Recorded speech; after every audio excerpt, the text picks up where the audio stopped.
Täällä ollaan Sappeen kesäteatterissa ja harjoitellaan Kesäkissat-nimistä kesäteatteriesitystä. Ja mä oon tämän kyseisen kupletin ohjaaja ja varsinkin käsikirjoittaja. Ja meillä on täällä hyvä meininki ja ton kirjoittamisen aikana mulle tuli ihan voimakkaasti semmoinen tunne, että mä taidan olla jonkinasteinen Nero, joku Dostojevski tai Shakespeare vähintään. Vai mitä sanoo tähän Manu?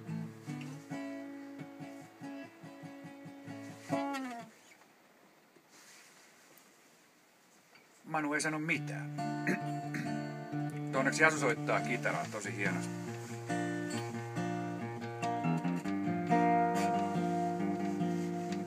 Täällä me kaikki Nerot nyt ollaan.